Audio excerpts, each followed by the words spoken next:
Good afternoon, everybody. Thank you so much for joining the governor and myself, and of course, Noah Purcell, my Solicitor General, on short notice today regarding our lawsuit against the federal government. First, I can report that we just filed a lawsuit. So the lawsuit has now been filed. That's in the Eastern District of Washington. We're joined by more than a dozen states from across the country. So we're leading a multi-state coalition challenging, frankly, the president's and this administration's assault on an institution that millions of Americans depend upon in their daily lives. States, I won't go through all the states, it's in our release, but states like Wisconsin and Michigan, key battleground states, are joining us in filing that lawsuit here in Washington State. Just before I get into a few comments, and then the governor will speak, and then we'll take your questions, of course. We've been here before for press conferences about actions taken against the federal government, going back to the very first Muslim travel ban case. I'm proud that Washington was the first case to challenge the president and beat the president in court. And, Noah is here representing the team, but there are a lot of folks in our office, attorneys and professional staff, who've been working literally around the clock now for many, many days to bring this case to where it is. So those folks aren't here physically because they're working, but I just want to thank them really for their service, which has gone above and beyond. I think it's an indication of the confidence that states around the country have and attorneys general around the country have, that for a lawsuit as consequential as this, they are joining Washington State and filing a lawsuit here in Washington State, led by my team here in Washington State. A couple weeks ago, I was reading reports from the media about challenges and potential service challenges with the post office. That was being widely reported. And as is typical with my team, when I see something like that in the news, or Noah sees that in the news, we talk about it. And I asked Noah, I said, hey, pull together a team and start looking at those issues. What's going on? And if those things being reported in the press are accurate, if we're seeing changes in service that impact Washingtonians, would there be legal theories that we could challenge what's going on? And maybe about 8 or 9 days ago, the team came back as those news reports were amplifying, saying that yes, we felt we would have good legal arguments to challenge that. And by that I mean that whole set of service changes that have been well reported. We began reaching out to other states, in particular Josh Shapiro, the Attorney General of Pennsylvania. Attorney General Shapiro will be filing his own lawsuit, led by another group of states. That'll be coming later this week. Could be as soon as tomorrow, could be a little bit after that, but he'll be filing a lawsuit as well. And in doing our work and investigating what's going on, it became very clear to me and very clear to my team and very clear to the governor that yes, there are potential impacts to our elections, and we are in a vote by mail state.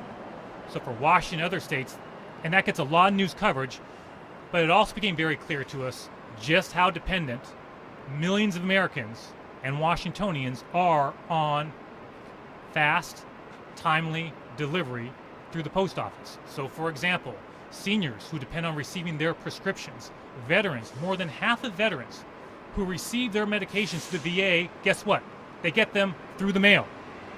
We have spoken to veterans who have outlined in detail, more information to come on this in the coming days, about how scared they are that they are seeing their meds coming to them later and later and later. And they depend on those meds for their health. Individuals across our state and across our country who rely on receiving their benefits, Social Security, through the mail. So I concluded that this assault on the Postal Service, in terms of our elections, but also, to be clear, in our cases about this just as much, all Washingtonians impacted by delays with service, that could not stand. We need to challenge it. I won't go too much into legal theories. We're happy to take questions about that. But like a lot of the cases that we lead, a lot of the cases that we bring, we have sort of two buckets of claims. One is violations of federal law, specifically violations of a process by which the Postal Service is required under federal law whenever they are making changes to service on a nationwide or substantially nationwide basis, federal law, federal statute requires the Postal Service to first go through a public process with the United States Postal Regulatory Commission. In fact, the statute at issue literally says the word, the post office shall go first to the Postal Commission before adopting those important service changes. Guess what? They did not do that. The word shall has only one meaning under the law. You have no choice. You must do this. This is not just some procedural thing. That process matters. That's a chance for public input. Whether you're a governor, whether you're an ordinary Washingtonian, whether you're a veteran not getting your meds in a timely way, you can participate and have a public process. Before the government acts in a way that has dramatic impacts on people's lives, they must have that process. That's important. It's not just a technicality, it matters. The Regulatory Commission is made up of experts. They review these potential changes and weigh in. For whatever reason, the administration did not do that. Whether they didn't know about that or whether they simply chose to ignore it. But I can say, we have now won 30 cases against this administration out of the 31 cases in which we have decisions. Frequently, the reason we win, more often than not, the reason we win is because the administration refuses to follow processes required under federal law. That's it. And this case is no exception. I do not believe it's an accident that 15 minutes into my phone call with Attorney General Shapiro this morning, announcing our lawsuit, after it was kind of released last night that something might be happening amongst the AGs, that literally 15 minutes into the call, the Postmaster General issued a statement saying, you know what, we're going to stop all those changes. That's not a coincidence. They've seen this movie before. They know what happens. They have to show up in a federal court here in Washington State and defend not following those processes. The other set of claims we have are related more to voting rights specifically. The lawsuit is filed against the President, the Postmaster General, and the United States Postal Service. So those are the key aspects of the complaint, and happy to take any questions you might have about that. So I'm going to turn this over to the Governor, and then we'll be happy to answer your questions. But again, I just want to say that the folks in the office, they work really hard on these cases. I mean, it takes a lot to navigate more than a dozen states with very different electoral systems, to pull together all their declarations, all those affidavits, all those facts, pull it together in a 120-page complaint in a matter of days. When I say to them, hey, we got to do this on Tuesday, we don't have time to waste, that they're able to pull that off, and that other states around the country look to Washington to lead on a case of this magnitude that impacts their residents in such fundamental ways is really a testament to my team who work very hard, and their track record shows they have tremendous success when they do it. So with that, I'm just so pleased that the Governor's here, who has been, obviously we've been in regular communication with the Governor and his team about this from day one. We could not bring these lawsuits without the strong support of the Governor and his team and state agencies that help us with this work. And so Governor, I just really appreciate you being here and look forward to your comments. Thank you all. Well, this attack on democracy will not stand. Donald Trump is attacking the very family jewels of our democracy. And when a person votes by mail or anyway, it's a love letter to democracy. And I am so appreciative of the Attorney General and his crew who have jumped right to this. And I think you've seen what's happened. You know, when a receiver drops a ball, sometimes we say he's hearing footsteps. Well, the Postmaster General heard footsteps. He heard Bob Ferguson coming. And he dropped what he was at. But we got to understand this lawsuit is necessary. It is necessary because we are seeing continued threats to the processing of our mail. There has already been a dysfunctioning, I'll use that term advisedly, of the machines that sort and cancel and postmark our mail in Wenatchee and Tacoma and probably Yakima. And right now that postmark is crucial because that postmark means your mail can actually, your vote can actually be counted. So we have to understand we need a judicial declaration that Donald Trump will not be able to get away with this latest outrage. And no matter what he says, we need a judicial declaration because if you ask people in America who is the least trusted man in America, I suspect some people would nominate him. We need this lawsuit so that we can protect ourselves. Now, the evidence that the state of Washington has is already compelling. You know, most bank robbers, before they rob the bank, They don't admit to it. They don't confess to it. They don't publicly in front of the whole country say, I'm intending to rob the bank. Well, Donald Trump has said he's going to rob the bank of democracy by slowing down the mailing process so that we cannot have universal mail elections and voting in this country. Now that is an assault not just on democracy, it's an assault on everybody of every party. Republicans and Democrats both love mail-in ballots. Republicans and Democrats both treasure mail-in ballots. And Republicans and Democrats both need the protection of this lawsuit to prevent Donald Trump from tampering it with his political appointees trying to do his bidding. Now, of course, I'm referring to the fact that he admitted that he's trying to starve the post office so they can't deliver the mail. And the reason he said it is because he wants to stop all mail balloting. It is a certain irony since he is voting by mail, but irony is lost on him, so I won't mention that small fact. So this is something that is necessary, and I'm very appreciative of Bob's getting to this work. And I think it's appropriate that the state of Washington lead this lawsuit because the state of Washington has led in mail voting. Oregon probably was earliest, but we've perfected it. And that's why there's universal respect for it. So we look forward to Bob's continued success. Thanks, Governor. One thing I should have added, and Governor touched on this, I'll just add a couple details, but one thing I neglected to mention about service alterations in Washington State. These are a couple facts you're familiar with, but I'll mention them because they're included in our complaint as well. Of the 5 processing centers in Washington State, 3 of those are no longer processing outgoing mail. That's Wenatchee, Tacoma, and Yakima, I believe. Additionally, 6 mail sorting machines in Washington State have been removed. Those, I believe, in Seattle, Tacoma, and Yakima. Both those facts are a part of our complaint. And just the last thing I'll say before we turn to your questions is that I don't think you have to be an expert in the United States Post Office service to understand those things will have an impact on your service. And that's borne out by the individuals, the many Washingtonians who have shared their stories of the impact on service to them in their lives. Lastly, what I'll say is that today we're filing a complaint only. As many of you know from other cases, sometimes we follow up with a motion for injunctive relief, a temporary restraining order, that type of thing. We are not filing anything like that today. We'll be looking closely at what the Postmaster General announced today. I honestly have not had a chance to do more than just read a couple of sentences of that statement to see what's behind that.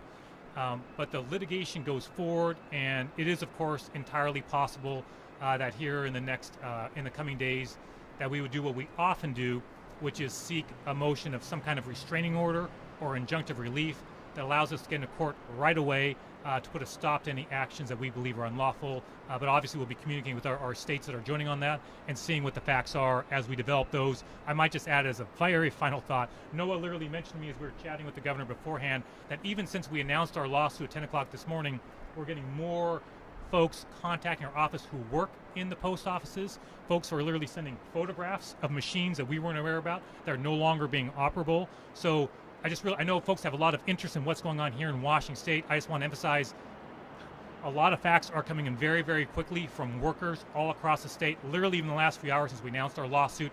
So facts like that would be a part of a motion for a restraining order or injunctive relief if and when we file something along those lines. So I'll stop there and turn over any questions you have, and thanks again, all of you, for being here. Mr. Ferguson, you've already just listed some of the changes that have taken place in Washington State. Hasn't the damage already been done? Is this lawsuit too late?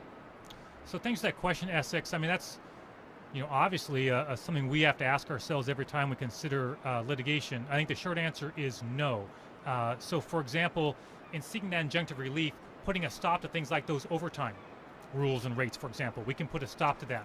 And so when we go to a court, we'll be asking on multiple service changes to put a stop to what they're doing, or in some cases, having to put those services back online. So that's for us to sort out with our next pleading, if and when we file that. But look, I think first of all, the fact that within 15 minutes of being on a phone call announcing this lawsuit, the Postmaster General says, you know what, we're going to back down. I think is an indication that we've already had some success. We're not declaring victory by any stretch of the imagination, but it's already initial victory in this battle. Any other questions? Well, again, I need to see what exactly is behind that. And Essex, you'll forgive us if, while I appreciate what I understand the Postmaster General's statement to be, you'll understand if the governor and I and Noah and my team take that with a certain grain of salt. We have literally won cases at the United States Supreme Court in which days later the president says we're just going to go back and fight this all over again, even when the United States Supreme Court has ruled. Okay, so I've learned many lessons so far in the litigation we've had against this administration, but one thing I have learned is that we take nothing for granted. That statement is worth the paper it is written on. I do not mean that in a pejorative way. I mean that in the way of reality, okay? That only has meaning to me, Essex, to Noah, to the governor, to my team, if that is legally enforceable and if they actually stop making those changes. I'm open to that happening. We want them to do that, but there is no end game that is anything other than a legally enforceable agreement that makes sure that those changes actually happen. Question for the governor. Yeah. Governor, you've touched on this in past statements, but what are you prepared to do with your own emergency powers to be sure that the mail gets through as this lawsuit goes? Well, we will be considering measures we might be able to take to ease this burden. We might have additional drop boxes. We may have an additional campaign to make sure people understand when they have to return their ballots. But the most important thing we can do is to have a judge sit on top of the Trump administration and tell them to quit messing with democracy. That's what we really need. Now, Bob was very polite. He's a generous, polite individual. He didn't want to say something pejorative about this administration. But the fact is, they've lied to us 3 times before you eat breakfast. And right now, they will try to convince Americans that on a small little slip, no problem. You cannot trust that. They have already disadvantaged our state. They're in the process of reducing overtime so people can't do the work necessary to deliver the mail. The president has said he wants to starve the Postal Service so they can't deliver the mail, because if they can't deliver the mail, we can't have all mail-in ballots. They have disabled the sorting, processing, and postmarking capability of 3 of our cities. So this is necessary. They got caught with their hand in the cookie jar, but we got to make sure that gets glued shut by a judge. That is the thing we really need. Governor, if you don't mind, I'd love to ask you about your COVID trip to Wenatchee this Sure. morning and how you think our state is doing against the COVID virus. Well, yeah, the question was about our trip to Wenatchee this morning. I went to Wenatchee with our Secretary of Health, John Weisman. We wanted to listen to people's ideas, and there's 3 takeaways from Wenatchee, from Chelan and Douglas County. Number 1, there is a horrendous pandemic raging in Chelan and Douglas County. The numbers in one county is 500, in another it's just below 500. And to put that in reference, we want to get down to 25. This is a horrendous problem in these 2 counties. So that means we have to take more action. Second, there has been progress. We are getting beyond these arguments about whether masks work or not. We're having very good compliance in businesses. Maybe 90% of businesses are complying and people are wearing masks when they go shopping in Wenatchee. That's a good sign. But the third point is we need to take a third step. And that is a step so that we socially distance and mask when we're in social settings. Because what we're finding is people are being very responsible when they go shopping, but then they go to barbecues and birthday parties and all kinds of social events, don't wear a mask, have a great time, and infect their neighbor. So the most important message is we need to take another step to up our game in Chelan and Douglas County. More of us need to be protectors instead of infectors. And when we do that, we can get control of this pandemic. I'm looking forward to that.